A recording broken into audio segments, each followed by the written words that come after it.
Hello everyone, how are you all? I do hope that you all are doing very well.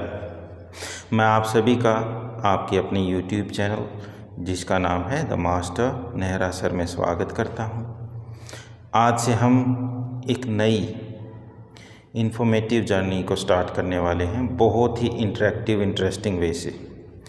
आप सभी को जब मैं teach करूँगा, I am giving you the guarantee कि जो मैं आपको टीच करने वाला हूँ बहुत ही सिंपलिस्टिक वे से करूँगा और इतना ज़्यादा सिंप्लीफाई मैं चीज़ों को करके चलूँगा कि आपको कभी भी जब भी आप एग्जामिनेशन फेस करेंगे प्रॉब्लम फेस नहीं होगी और ये वीडियो देख लेने के बाद में आपको इन्फॉर्मेशन अपने आप रिकॉल होगी। इससे पहले कि मैं आज का अपना टॉपिक स्टार्ट करूं, मैं आप सभी से रिक्वेस्ट करूंगा कि आप इस चैनल पे फर्स्ट टाइम आए हो, so it's my humble request to all of you to subscribe it, like the video and share it. और क्योंकि जितना आप ज़्यादा शेयर करेंगे मेरा उतना ही ज़्यादा कॉन्फिडेंस अप होगा और मुझे लगेगा कि हाँ, जो मैं टीच कर रहा हूँ वो एस्पिरेंट्स को, वो स्टूडेंट्स को अच्छा लग रहा है, उनको वो पसंद आ रहा है। वो मेरे लिए एक काइंड ऑफ मोटिवेशन रहेगा और मैं बहुत अच्छे से आने वाले वीडियो में आपको टीच करूँगा।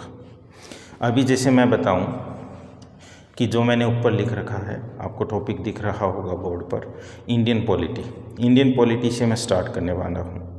क्योंकि मैं कन्वेंशनल बोर्ड से स्टार्ट कर रहा हूँ, मैं ये मान करके चलता हूँ कि जो कन्वेंशनल बोर्ड से मुझे टाइम लगेगा तो आपको समझने के लिए आसानी रहेगी। अगर सारी मैं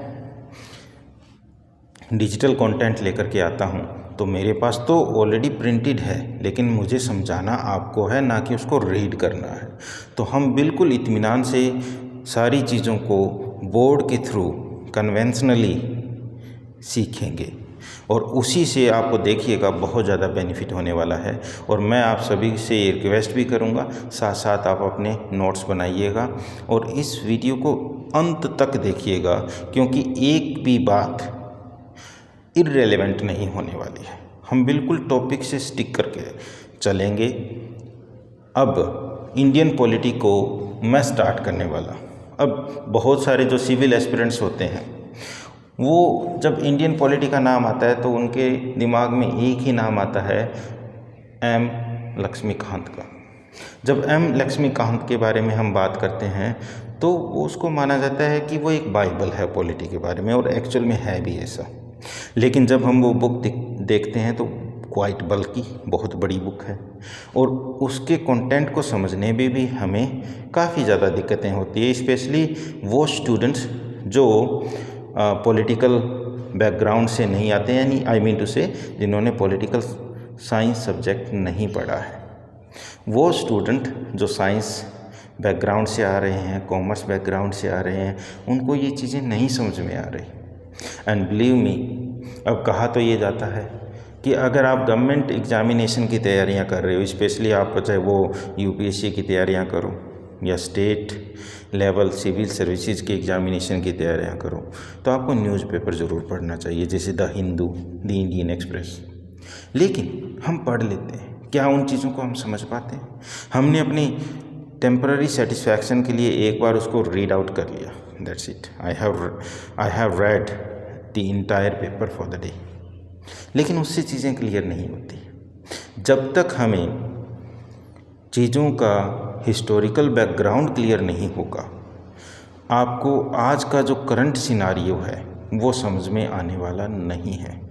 इसीलिए जो स्टैटिक पोर्शन रहता है सिविल सर्विसेज एस्पिरेंट्स के लिए वो बहुत इम्पोर्टेंट होता है। जैसे कि 6+2 आप एनसीईआरटी कवर कर रहे हैं, उसके साथ साथ में कुछ एक प्री डिसाइडेड बुक्स होती हैं कि आपको उनका नॉलेज तो होना ही चाहिए। उसके बाद आप चीज़ों को बेहतर समझ पाएंगे और फिर आप चाहे वो प्रीलिम अटैम्प्ट करें, उसके बाद में मेंस अटैम्प्ट करें, क्योंकि मेंस सिर्फ समझ का है। आप वहाँ क्रैमिंग करके कुछ भी राइट डाउन करके स्कोर नहीं कर सकते हो। आपको समझ में है, आप अपनी लैंग्वेज में लिख रहे हो, हिस्टोरिकल बैकग्राउंड के साथ लिख रहे हो, टू द पॉइंट लिख रहे हो, तभी आप स्कोर कर पाओगे। तो इसीलिए मैं आपको बहुत ही इंटरेस्टिंग वे से टीच कर रहा हूँ। और एक बार फिर मैं आप सभी से हम्बल रिक्वेस्ट करता हूँ, please subscribe your oven channel, share it, like it. तो आज हम स्टार्ट करते हैं हिस्टोरिकल बैकग्राउंड से। अब जब मैं हिस्टोरिकल बैकग्राउंड की बात करूं इंडियन पॉलिटी के बारे में, तो उसको समझना ज़रूरी है। आप देखिएगा, मैं थोड़ा सा बताना चाहूँगा इससे पहले कि मैं स्टार्ट करूं। जब इंग्लिश मैन अपने पास आए थे, अपने इंडिया में आए थे, तो ब्रिटिशर्स के आने से पहले बहुत सारे जैसे पोर्टुगीज़ हैं, फ्रेंच हैं, वो भी आ चुके थे। उससे पहले जो मुगल्स थे वो भी अटैक कर चुके थे। लेकिन जितना ज़्यादा हमारे सोशल, इकोनॉमिक या आप कह लीजिए साइकोलॉजिकल या जियोग्राफिकल फैक्टर्स को इन्फ्लुएंस किया, उतना किसी ने नहीं किया। तो हम अपनी पॉलिटी की जो स्टार्ट है वो historical background English man, Britishers के इंडिया में आने से शुरू कर रहे हैं। अब जो ब्रिटिशर्स थे वो सबसे पहले एज अ ट्रेडर्स इंडिया में आए थे। तो आप साथ साथ अपने नोट्स ज़रूर बनाते रहिएगा, मैं लिख रहा हूँ, देखिए, द ब्रिटिशर्स। और वो इंडिया में कब आई? एज अ ट्रेडर्स आई, एज अ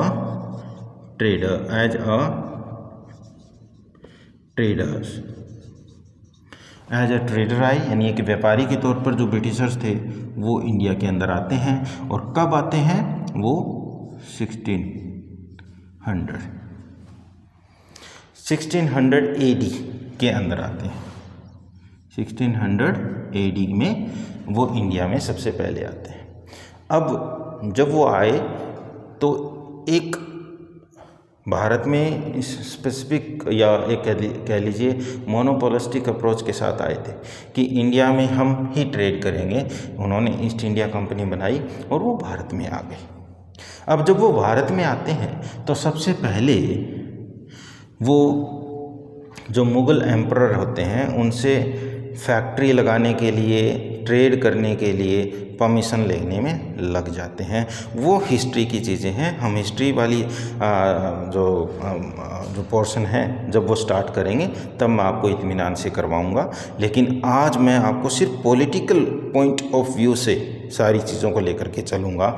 यानी मैं आपको एक बात और बता देता हूँ, मैं ये जब आपको टीच कर रहा हूँ तो मैं आपका जो बाइबल है M. लक्ष्मीकांत, उसको एक मेरे लिए ये मान लीजिए एक पॉइंट मान करके चल रहा हूँ कि मुझे इस पॉइंट से बाहर नहीं जाना है। मैं स्टिक रहूँगा M. लक्ष्मीकांत की बुक के साथ, क्योंकि सीखने को, बताने को बहुत सारा है। उतना हमें डिटेल में हम जब हिस्ट्री करेंगे तब एक्स्ट्रा नॉलेज मिलेगी, ज्योग्राफी से कुछ और मिलेगा, आर्ट एंड कल्चर से कुछ और सीखने को मिलेगा। तो वो सारी चीज़ें कंपाइल हो जाएगी अपने आप में। लेकिन अभी हम स्टिक करेंगे बिल्कुल पॉलिटिकल पॉइंट ऑफ व्यू से। देखिए, जो शाह आलम है, शाह आलम नाम याद रखिएगा, शाह आलम ये एक मुग़ल एम्परर हुआ करता था। कौन था? ये एक मुग़ल एम्परर था। प्लीज़ आप नोट्स बनाते रहिएगा, क्योंकि ये नोट्स जो है अपने आप में मोर देन इनफ रहेगा। जब आप बना लोगे तब आप देखिएगा कि हाँ, सर ने कितना अच्छे से सारी चीज़ों को क्वालिटी के साथ में हमें समझाया है। जो शाह आलम था उससे इन्होंने दीवानी राइट्स हासिल कर लिए थे। दीवानी जो थी वो दीवानी राइट्स कह लीजिए,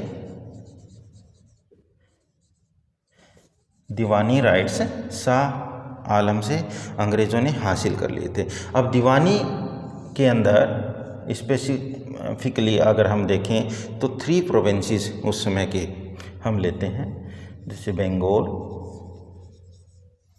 बिहार एंड ओडिशा। बंगाल, बिहार एंड ओडिशा, ये 3 प्रोविंसेस की दीवानी राइट अंग्रेज़ों ने शाह आलम से हासिल कर ली थी। अब एक ज़रूरी पॉइंट, ऐसा तो नहीं था कि शाह आलम ने सब अपने बेनिफिट्स जो इन स्टेट से उसको मिल रहे थे वो वैसे ही उसको दे दिए, अंग्रेज़ों को दे दिए। नहीं, अंग्रेज़ों ने द बैटल ऑफ बक्सर में, जो कि 1764 के अंदर हुई थी, उसमें शाह आलम को डिफीट किया था। अब शाह आलम कब हारा था?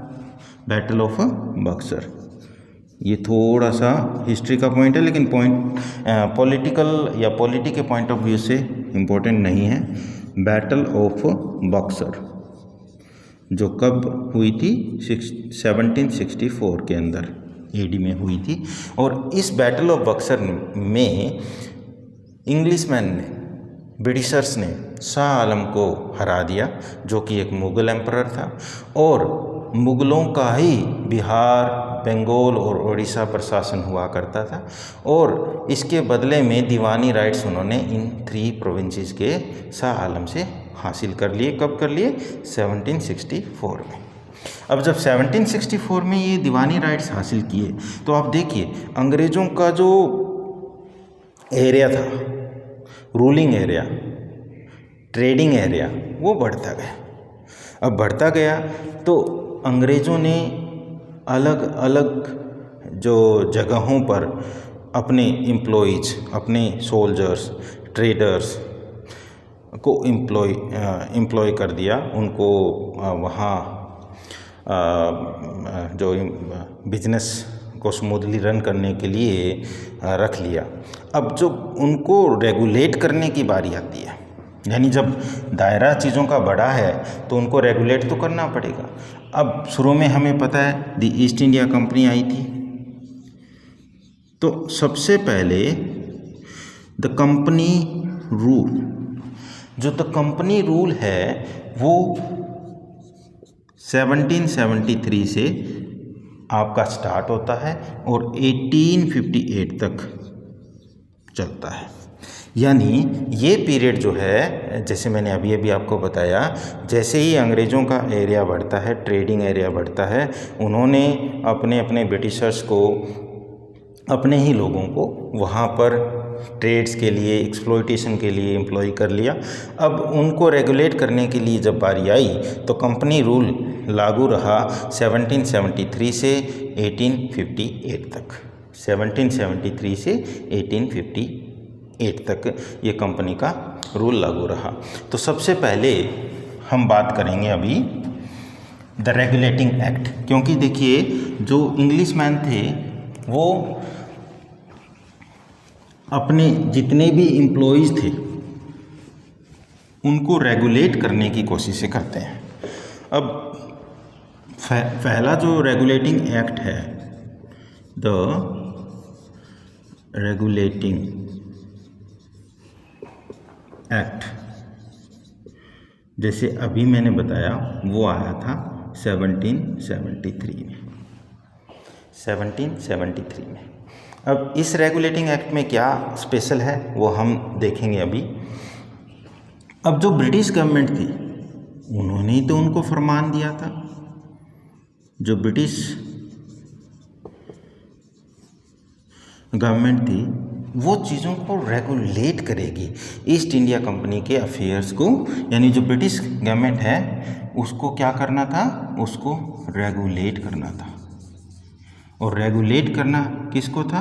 अफेयर्स, यानी जो ईस्ट इंडिया कंपनी के जितने भी अफेयर्स थे, affairs of east India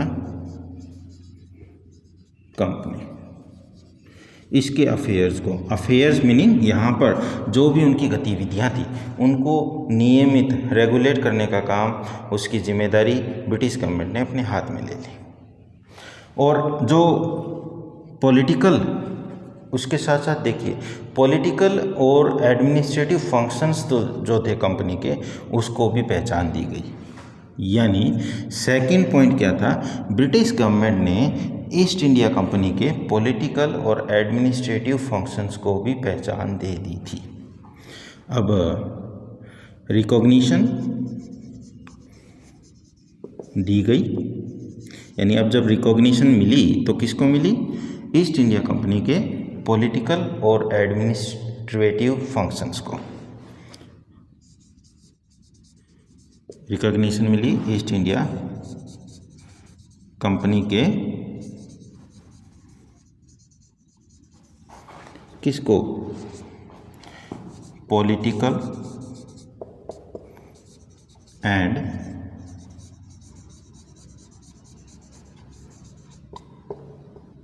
administrative functions को।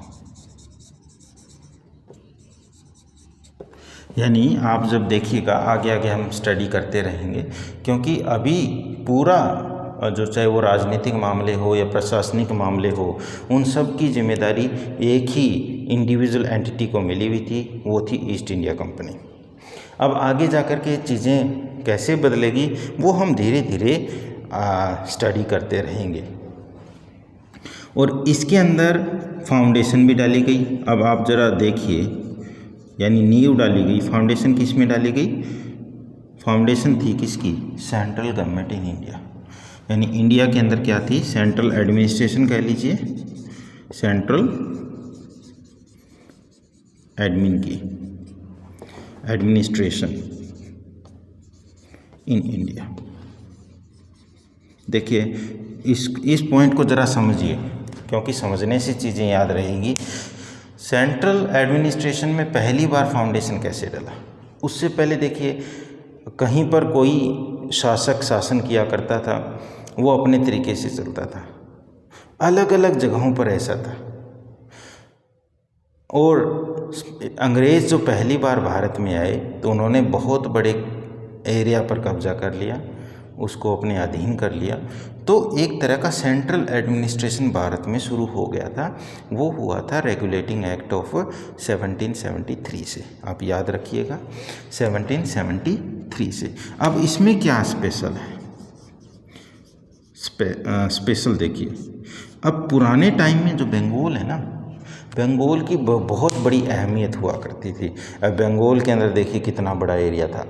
आज जो हम बांग्लादेश देखते हैं, जिसको बाद में ईस्ट बंगाल, वेस्ट बंगाल भी बोला जाता था, अपना जो वेस्ट बंगाल है, उसके साथ साथ में उड़ीसा है, बिहार है और कुछ हिस्सा उत्तर प्रदेश का, वो सारा बंगाल में आता था।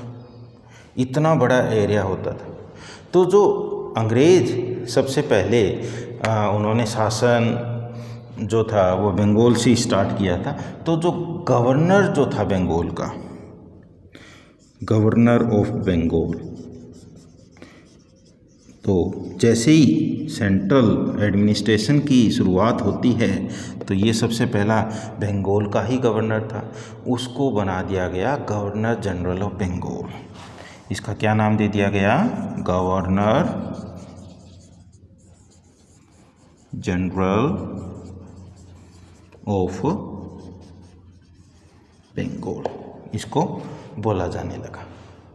अब गवर्नर जनरल ऑफ बंगाल आया है तो इसका मीनिंग क्या हुआ? इसका काम का एरिया बढ़ा है, क्योंकि सेंट्रल एडमिनिस्ट्रेशन स्टार्ट हो गया है। पहले तो ये बंगाल का एरिया देखता था, अब इसको अन्य स्टेट्स का भी देखना पड़ेगा। जैसे उसमें आपके जो हमने अभी किए बंगाल, बिहार, उड़ीसा, तो वहाँ सब उसको चीज़ें एग्जीक्यूट करनी पड़ेगी।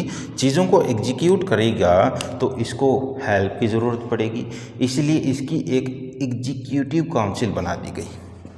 अब गवर्नर जनरल को क्या दे दिया गया? गवर्नर जनरल को एक एग्जीक्यूटिव काउंसिल दे दिया गया। और एग्जीक्यूटिव काउंसिल के अंदर मेंबर्स कितने थे? मेंबर्स थे 4 मेंबर्स थे। एग्जीक्यूटिव काउंसिल में कितने मेंबर्स थे? एग्जीक्यूटिव काउंसिल में 4 मेंबर थे। अब सबसे पहला क्वेश्चन, ये तो आपका नॉलेज इंक्रीज करने के लिए है, जो एक डायरेक्ट क्वेश्चन पूछ लिया जाता है जनरल कॉमन जो रिक्रूटमेंट एग्जामिनेशंस होते हैं उसमें, कि first governor general of Bengal कौन था? जो पहला गवर्नर जनरल था वो आप सभी को पता ही होगा, लॉर्ड वेरन हेस्टिंग्स था। तो फर्स्ट मैं लिख भी रहा हूँ, देखिए, फर्स्ट गवर्नर जनरल। ये कौन था? ये था लॉर्ड वैरन हेस्टिंग्स। ये याद रखिएगा। अब आपको पता चला हिस्टोरिकल बैकग्राउंड से कि पहला जो गवर्नर जनरल था वो लॉर्ड वैरन हेस्टिंग्स था। अब जैसे मैंने पहले बताया, जो बंगाल का जो गवर्नर था उसको गवर्नर जनरल ऑफ बंगाल बना दिया गया। तो इसका मतलब जो दूसरे प्रोविंसेस के गवर्नर्स होंगे वो गवर्नर जनरल के सबऑर्डिनेट होंगे। सबऑर्डिनेट का मीनिंग आपको पता होगा। सबऑर्डिनेट का मीनिंग होगा वो उसके नीचे काम करेंगे, वो उसके नीचे काम करेंगे। हम रेगुलेटिंग एक्ट 1773 ही कर रहे हैं, मैंने इरेज कर दिया ताकि चीज़ों को और ज़्यादा डिटेल में लिखा जा सके। देखिए, ये याद रखिएगा, governors of Bombay and Madras. अब ये जो गवर्नर्स हैं वो सबऑर्डिनेट किसके हो गए थे? वो सबऑर्डिनेट हो गए किसके? मैं लिख देता हूँ, subordinate governor general of Bengal के। गवर्नर जनरल ऑफ बंगाल इसके सबऑर्डिनेट हो गए थे जो गवर्नर्स थे बॉम्बे और मद्रास के। तो मैंने पहले ही आपको ये चीज़ें क्लियर कर दी कि बंगाल एक बहुत बड़ा एरिया था जिसमें उड़ीसा, बिहार, बंगाल और आज के टाइम का जो बांग्लादेश है और कुछ हिस्सा उत्तर प्रदेश का भी इंक्लूड हुआ करता था। ठीक है। और जैसे मैंने पहले बताया, सेंट्रल एडमिनिस्ट्रेशन स्टार्ट हुआ ना, बंगाल से स्टार्ट हुआ। तो पहला सुप्रीम कोर्ट कहाँ बनाया जाएगा? पहला सुप्रीम कोर्ट यानी SC कहाँ बना? ये बना कलकत्ता में। ठीक है। कब बना? 1774 के। इस रेगुलेटिंग एक्ट के आने के 1 साल के बाद में ये सुप्रीम कोर्ट कलकत्ता में इस्टेब्लिश हुआ। SC का मीनिंग सुप्रीम कोर्ट। और जब सुप्रीम कोर्ट बनाया गया तो इसके अंदर 3 जजेस थे और 1 चीफ जस्टिस था। 1 चीफ जस्टिस था। तो उस चीफ जस्टिस का आपको नेम याद होना चाहिए, यानी कलकत्ता में बना है और इसका चीफ जस्टिस कौन है? Chief justice. 3 अन्य जजेस भी थे, 3 अदर जजेस भी थे, या कह सकते हो सबऑर्डिनेट जजेस थे, लेकिन 1 चीफ जस्टिस था जिसका नाम था, आप एक सिंपल सा याद कर लें, Impey. Impey, sir Elijah Impey, या इम्पे से आप याद कर सकते हो।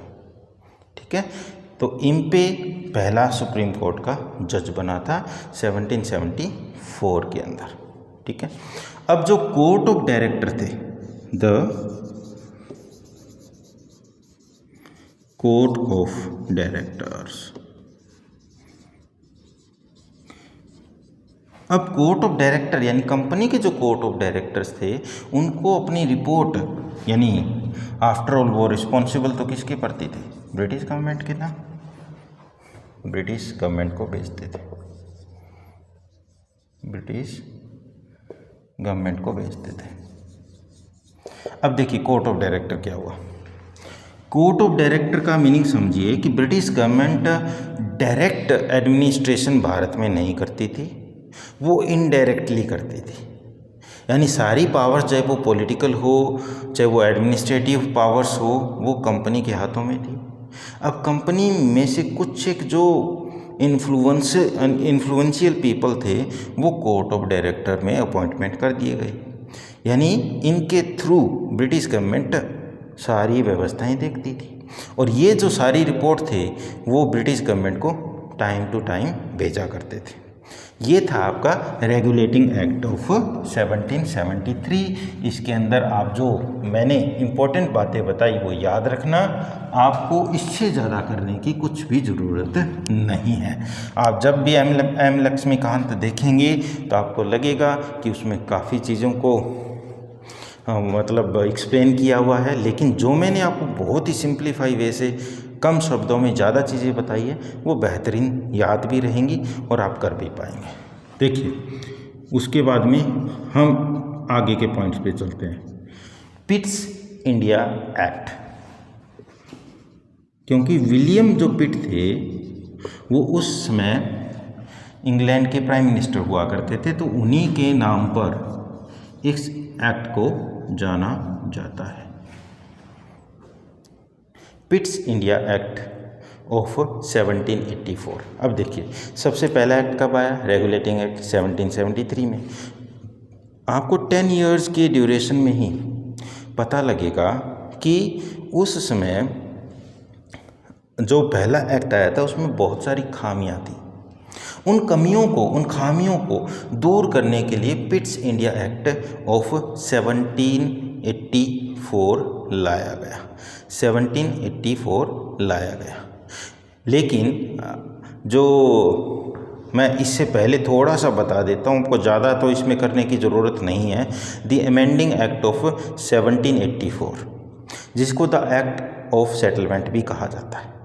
दी अमेंडिंग एक्ट ऑफ 1781 भी इसमें आया था 84 से पहले, जिसको द एक्ट ऑफ सेटलमेंट भी कहा जाता है। अब देखिए 1773 के एक्ट के अंदर पॉलिटिकल और एडमिनिस्ट्रेटिव पावर्स एक सिंगल एंटिटी में ही रख दी गई थी। एम आई राइट? देखिए लेकिन पिट्स इंडिया एक्ट में क्या किया गया? पिट्स इंडिया एक्ट में सेपरेट कर दिया गया। किसका सेपरेटेड कर दिया गया? सेपरेटेड कर दिया गया यानी ईस्ट इंडिया कंपनी के जो पॉलिटिकल और जो कमर्शियल फंक्शंस थे उनको अलग किया गया। कमर्शियल एंड पॉलिटिकल फंक्शंस, इनको सेपरेट कर दिया गया। अब जब सेपरेट करेगा तो ब्रिटिश गवर्नमेंट ने किसको पावर दिया कि इनको वो एडमिनिस्टर कर सके? ये देखिए जो कमर्शियल फंक्शंस थे वो कोर्ट ऑफ डायरेक्टर को रिस्पॉन्सिबल बनाया गया। उसके लिए कोर्ट ऑफ डायरेक्टर को रिस्पॉन्सिबल बनाया गया। ठीक है, कोर्ट ऑफ डायरेक्टर को रिस्पॉन्सिबल बनाया गया। और पॉलिटिकल जो फंक्शंस थे उनके लिए बोर्ड ऑफ कंट्रोल बनाया गया। बोर्ड ऑफ कंट्रोल बनाया गया। तो आप ये चीज़ें याद रखिएगा। यानी पॉलिटिकल जो देखिए पहले कोर्ट ऑफ डायरेक्टर जो था वो ओवरऑल रिस्पॉन्सिबल था ब्रिटिश गवर्नमेंट को, सारी चाहे वो पॉलिटिकल हो एडमिनिस्ट्रेटिव फंक्शंस हो उनकी रिपोर्ट करता था। लेकिन पिट्स इंडिया एक्ट 1784 ने क्या किया? कमर्शियल और पॉलिटिकल फंक्शन को अलग अलग किया। कमर्शियल फंक्शन की responsibility they the court of director को और पॉलिटिकल फंक्शन की रिस्पॉन्सिबिलिटी दे दी गई बोर्ड ऑफ कंट्रोल को कि राजनीतिक मामलों में board of control he decision लेगा। अब देखिए जो कंपनी की जो टेरिटरीज भारत के अंदर थी, टेरिटरीज का मतलब जो एरिया, जो क्षेत्र जो था, जो भारत में था, उसको क्या कहा गया? Indian territories. मैं बता देता हूँ, Indian territories of the Britishers.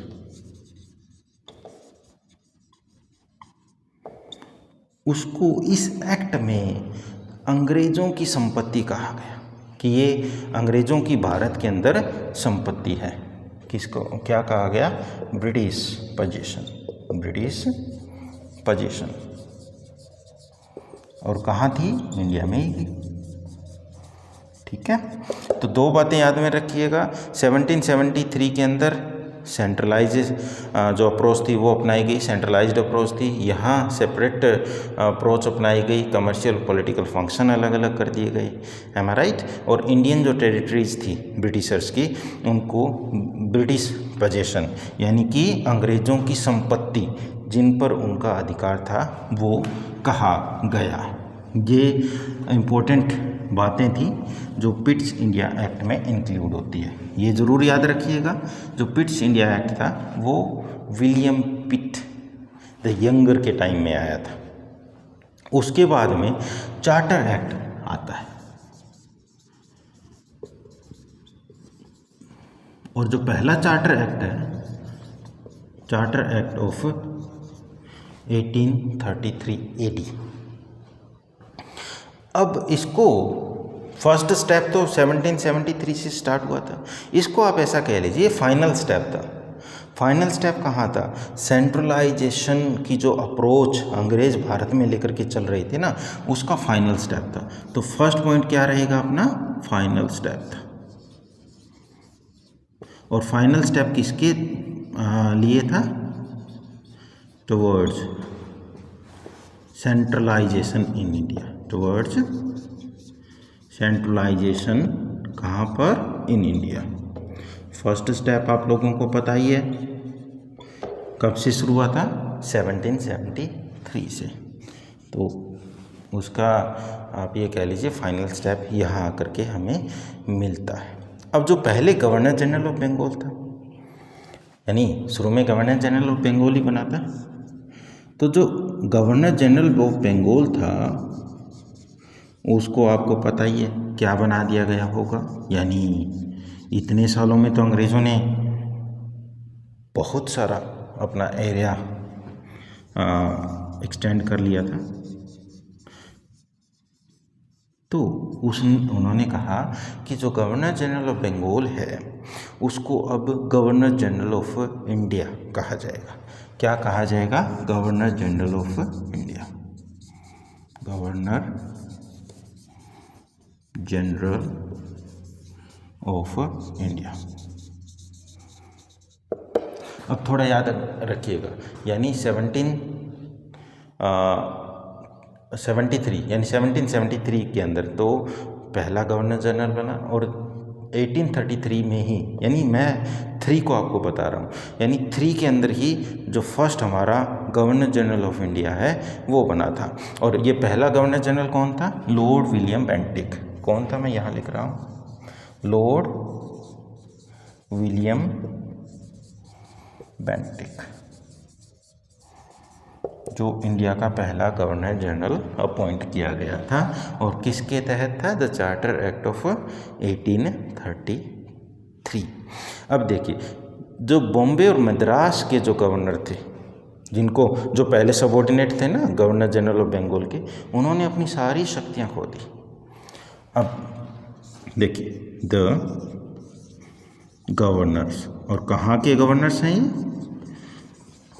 Of Bombay and Madras. Bombay and Madras के गवर्नर्स ने क्या कर दिया? Lost all of their powers, lost all of their powers. उन्होंने अपनी सारी शक्तियाँ खो दी, क्योंकि अब जो गवर्नर जनरल ऑफ इंडिया था वही सुप्रीम पावर बन गया। अब ये जो गवर्नर थे वो क्या बन गए? सिंपली एडमिनिस्ट्रेटिव बॉडी बन करके रह गए। सिंपली क्या बन गए? मैं यहाँ लिख रहा हूँ, देखिए, एडमिनिस्ट्रेटिव बॉडी ही बन करके रह गए, एडमिनिस्ट्रेटिव बॉडी ओनली। अब ये देखिएगा, governor general of Bombay and Madras ने अपनी सारी शक्तियाँ खो दी, जैसा हमने किया। अब जब उन्होंने सारी शक्तियाँ खो दी तो वह सिर्फ प्रशासनिक निकाय बन करके रह गए। प्रशासनिक निकाय है नहीं, एडमिनिस्ट्रेटिव बॉडी। अब जो गवर्नर जनरल ऑफ इंडिया बोलता वो इनको अप्लाई करना था, उनका अप्लायंस, एप्लीकेशन सुनिश्चित करने का काम इनके पास आ गया। एक सबसे बड़ा जो बदलाव आया वो ये था कि पहले जो सिविल सर्विसेज के एग्जामिनेशंस थे वो अंग्रेज़ बिल्कुल क्लोज्ड रखते थे, यानी कि सिर्फ वो जो चाहते वही करते, इंडियंस को उसमें पार्टिसिपेट करने की परमिशन नहीं थी। यहाँ सबसे पहले क्या किया गया? ओपन कंपटीशन आया। ओपन कंपटीशन यानी खुला कंपटीशन, खुली प्रतियोगिता आई। और खुली प्रतियोगिता आई किस में? देखिए, सिविल सर्वेंट्स में। जैसे आप लोग सिविल सर्वेंट्स बनने की तैयारियां कर रहे हैं, लेकिन इस एक्ट तक यहाँ भी अपोजिशन होगा। आप देखिए कोई कंपटीशन नहीं था, जैसे आज तो हमें ओपन कंपटीशन मिलता है, हम कोई भी एग्ज़ाम फेस कर सकते हैं। तो सिविल सर्वेंट्स के लिए ओपन कंपटीशन की पहली सबसे जो बात की गई वो 1833 के एक्ट में, चार्टर एक्ट में ही की गई थी, ये आप याद रखना। और जो कोर्ट ऑफ डायरेक्टर थे वो पावरफुल बॉडी थी। कोर्ट ऑफ डायरेक्टर यानी कमर्शियल फंक्शन को देखते थे, पैसे से तो सब कुछ चलता है, तो उन्होंने इस बात का क्या किया, अपोज किया। The court of directors opposed it, यानी इसका विरोध उन्होंने किया। और विरोध किया तो ये क्या हुआ, ये ओपन कंपटीशन क्या हो गया, इस विरोध के कारण क्या हुआ, इसको एंड कर दिया गया। यानी ओपन कंपटीशन को क्या कर दिया गया, इस ओपन कंपटीशन को यहीं लिख रहा हूँ मैं, देखिए एंड कर दिया गया, ख़त्म कर दिया गया, अबोलिश कर दिया गया। यानी कि किसी भी तरीके से जो ब्रिटिश गवर्नमेंट थी वो कोर्ट ऑफ डायरेक्टर की बात को नहीं नकार सके, उनकी अपोजिशन को नहीं नकार सके। तो ओपन कंपटीशन इसमें हालांकि बताया गया लेकिन प्रैक्टिकल नहीं किया गया। तो ये था अपना charter act of 1833, charter act of 1833। तो बस आप याद रखिएगा, सबसे पहला जो अपना एक्ट था रेगुलेटिंग एक्ट वो 1773 से स्टार्ट हुआ। उसके बाद जब हम बात करें तो पिट्स इंडिया एक्ट आया था 1784 के अंदर। और उसके बाद जब हम बात करें तो इम्पोर्टेंट एक्ट है चार्टर एक्ट ऑफ 1833। अब जब चार्टर एक्ट ऑफ 1833 था तो उसके ठीक 20 साल बाद, एक ड्यूरेशन जरूर याद रख लिया करें ताकि आपको चीज़ें याद रहें। चार्टर एक्ट ऑफ 1853, अब ये एक्ट आया। अब इस एक्ट में क्या था, ये सबसे ज़रूरी बात, कई बार अगर पूछ भी लिया जाए कि लास्ट चार्टर एक्ट कौन सा था, तो ये था, ये अपने आप में क्या था, लास्ट चार्टर एक्ट था। अब इसने क्या किया, जो गवर्नर जो था उसके लेजिस्लेटिव और एग्जीक्यूटिव फंक्शंस को क्या कर दिया, सेपरेट कर दिया। क्या किया, सेपरेट कर दिया। सेपरेटेड, क्या सेपरेटेड कर दिया, legislative and executive functions of governors, legislative and executive functions of governors. अब लेजिस्लेटिव तो आपको पता ही होगा, अगर नहीं पता है तो मैं आपको एक्सप्लेन कर रहा हूँ, देखिए ज़रा। लेजिस्लेटिव के अंदर तो होता है कोई ना कोई कानून बनाना, यानी एल से लेजिस्लेटिव और एल से लॉ, याद रख लेना आप, एल से लेजिस्लेटिव, एल से लॉ। और जैसे एग्जीक्यूट करना यानी आप क्रियान्वित करना, निष्पादित करना हिंदी में अगर हम बोलें, यानी कानून बन गया, कानून बनने के बाद में लागू करने की जो बात आती है वो एग्जीक्यूट कहलाता है। पहले गवर्नर ही कानून बनाता था और गवर्नर ही मनमाने ढंग से उसको लागू करता था। उस बात को यहाँ आकर के सेपरेट कर दिया गया कि गवर्नर के लेजिस्लेटिव पावर अलग हैं और एग्जीक्यूटिव पावर्स अलग हैं, ठीक है। अब ये गवर्नर करता कैसे था, उसकी एक काउंसिल हुआ करती थी जिसको गवर्नर्स काउंसिल बोला जाता था। अब लेजिस्लेटिव काउंसिल अलग से बनाई गई।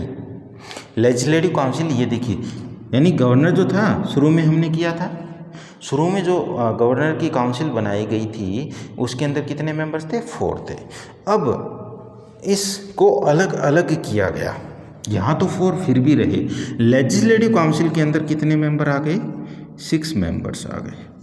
लेकिन ये बात ज़रूर ध्यान में रखिएगा, ये जितने भी सारे 6 या 4 जो भी मेंबर्स थे वो क्या थे, ऑल ब्रिटिशर्स, उसमें एक भी इंडियन नहीं था, यानी इंडियन को अभी तक वो ले ही नहीं रहे, ठीक है। तो ये 6 मेंबर का लेजिस्लेटिव काउंसिल बन गया। आप याद रखिएगा, मैं लिख रहा हूँ 6 मेंबर की क्या बन गई, लेजिस्लेटिव काउंसिल बन गई। अब लेजिस्लेटिव काउंसिल बन गई तो जैसे हमारे सारे कानून जो है वो पार्लियामेंट में बनते हैं, तो इसको क्या बोल सकते हैं हम, मिनी पार्लियामेंट। क्या बोल सकते हैं, मिनी पार्लियामेंट।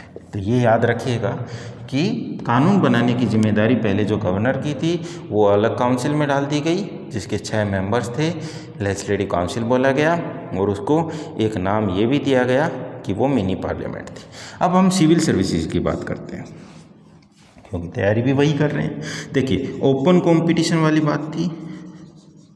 ओपन कंपटीशन याद रखिएगा, सबसे पहले कब बात की गई इसकी, क्योंकि यूपीएससी में जो क्वेश्चन आते हैं वो इसी तरीके के आते हैं कि फर्स्ट टाइम जो ओपन कंपटीशन की जो बात है वो हमें किस एक्ट में देखने को मिलती है। सबसे पहले देखने को मिलती है 1833 के एक्ट में, लेकिन दोबारा फिर ओपन कंपटीशन की जो बात है वो मिलती है 1853 के एक्ट में। और किसके लिए मिलती है, सिविल सर्विसेज के लिए, सिविल सर्विसेज के लिए।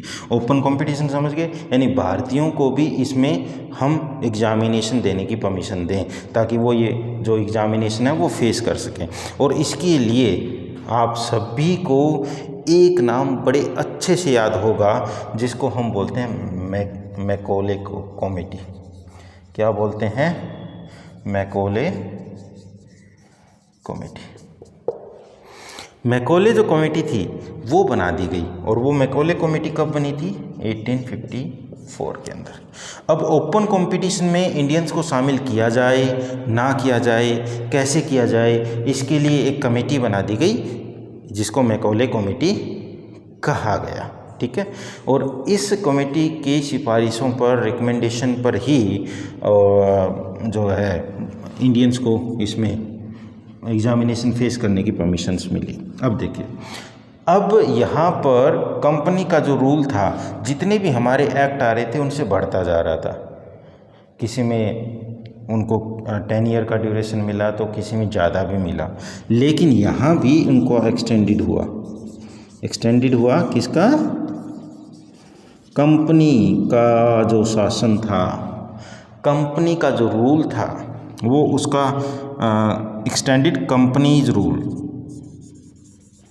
लेकिन इसमें एक बात याद रखिएगा, without defining any limit, no time limit. मैं लिख देता हूँ सारा, without defining any time limit और ड्यूरेशन। यानी पहले तो बताया गया कि जैसे जो ब्रिटिश ईस्ट इंडिया कंपनी है वो इतने टाइम तक और रूल करते रहेगी, स्पेसिफिक एक टाइम दिया गया। लेकिन बस आपको इतना याद रखना है कि जब ये लास्ट चार्टर एक्ट था, तो कंपनी का लास्ट रूल भी यहीं हमें देखने को मिला, और इसमें कोई टाइम लिमिट को एक्सप्लेन नहीं किया गया कि इतने टाइम तक कंपनी का रूल रहने वाला है। ओके, और देखिए अब हम बात करते हैं लोकल रिप्रेजेंटेशन की। अब तक हमें देखने को ये मिला कि किसी भी तरह का लोकल रिप्रेजेंटेशन था ही नहीं। ठीक है, किसी भी तरह का लोकल रिप्रेजेंटेशन था ही नहीं। अब पहली बार हमें लोकल रिप्रेजेंटेशन के बारे में रूबरू करवाया गया अंग्रेज़ों के द्वारा। अब लोकल रिप्रेजेंटेशन में क्या था, यानी जो कमेटी बनाई गई उसमें 4 मेंबर्स इंक्लूड किए जा सकते थे लोकली, और वो 4 मेंबर कहाँ से थे, जो इम्पोर्टेंट प्रोविंसेस थे। और इम्पोर्टेंट प्रोविंसेस कौन कौन से थे, इम्पोर्टेंट प्रोविंसेस जैसे बॉम्बे है, आपका मद्रास है, बंगाल है, आपका आगरा है। ठीक है, बॉम्बे, मद्रास और आपका आगरा है, Bengal and Agra. In 4 provinces से 4 लोकल मेंबर को लिया गया और उनको लोकल रिप्रेजेंटेशन के तौर पर काउंसिल में इंक्लूड किया गया। ठीक है, और इनको कहाँ इंक्लूड किया गया वो आप याद रखिएगा। तो इंडियन और जो सेंट्रल लेजिस्लेटिव काउंसिल थी, यानी जैसे मैंने बताया आपको, ये जो लेजिस्लेटिव काउंसिल थी उसमें लोकल रिप्रेजेंटेशन के तहत 4 मेंबर्स को इंक्लूड किया गया, और वो सब किया गया चार्टर एक्ट ऑफ 1853 के तहत। ठीक है, तो आज की इस स्लाइड के अंदर जैसे हमने देखा कि अब तक जो हमने स्टडी किया उसमें चार्टर एक्ट ऑफ 1853 जो लास्ट एक्ट था यहीं तक हम कर रहे हैं। अब जब मैं नेक्स्ट आपके सामने लेक्चर लेकर के आऊँगा, वीडियो लेकर के आऊँगा, तो आगे इंडिपेंडेंस एक्ट तक हम जाएंगे और वहाँ तक की चीज़ें अच्छे से इत्मीनान से क्लियर करने वाले हैं। Thank you.